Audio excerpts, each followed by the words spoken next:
आज उठ जाए रह जैसन हरद हवा राजा जी कि तू मदद नाही माथा के दर्द हवा राजा जी सब का करबे कुहा में दरबार कोमल जी के एना कोमल दी आई आई अब राउरे डिमांड बता का कहल जाए हां भाई का जी रसियन नहीं लगा तक ना आई आई आए हाय हाय इतना सुंदर मेहरारू अगर ओकरा के मर्द नलायक मिल जाए ना तो पता भाई का कहियन कि छन छन मारे लताना हो आ कैसन बड़ो जनाना हो कि तहरा निमन तो सखी के बाटे अरे सुघर मिलल मर्दाना कि झड़ा में दर्द वाला सरद हवा राजा जी तनी भाव में आज उठ जाए रह जैसन हरद हवा राजा जी कि तू मदद नाही माथा के दर्द हवा राजा जी सब का करबे कुहा में दरबार खराब हो गेल लेकिन ई तो लइके कहते हैं लेकिन लइकवा का कहता कि तोह के बना के लैनी कन्हिया ऐसी बात कहा झेले खातिर परेशानिया जाके खुलवा दे घर अरे इतना इतना इतना बढ़िया अरे देह बटे ठंडा जाके लग पेट के जाए सूते वाला स्टेज वाला जाके कि तोह के बना के लैनी कन्हिया कहा झेले खातिर परेशानिया अरे धन हमरे ला मानाबा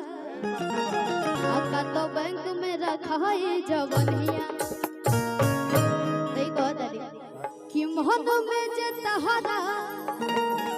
अरे सवार रहिए राजा कि मन में जे तहरा सवार रहिए राजा तब तो रे कमरिया जिनकी भर रहिए राजा जी भैया तब तो रे कमरिया जिनकी भर रहिए राजा जी तब तो रे कमरिया जिनकी भर रहिए तो के बना के रही कन्हिया कहा झेले खातिर परेशानिया अरे धन हमरे ला माना तो बैंक में रखाई जवनिया कि मोहन में जे तहरा अरे सवार रही राजा जी ये राजा ये पैसा ना है हमने के भैया के प्यार है सब मन में जे तहरा सवार रही राजा जी कत रे कमरिया जिनकी भर रही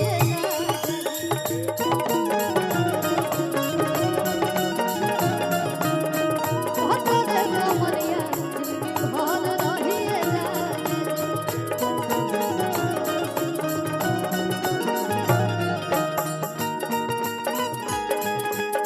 अरे क्या हो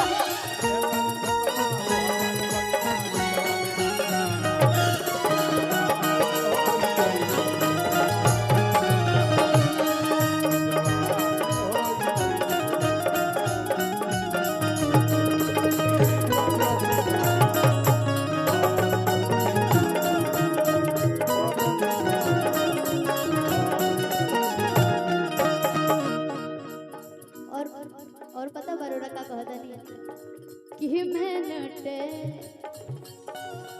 जबुल फिगर रही तो बोले जवानी फिगर रही तो बोले जवानी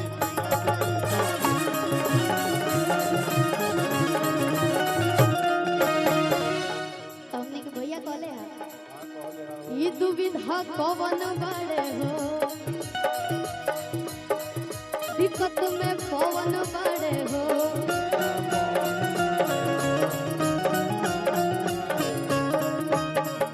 कि हो ये नाना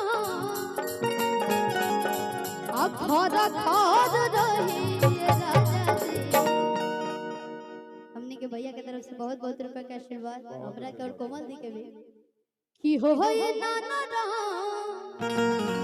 अखर खर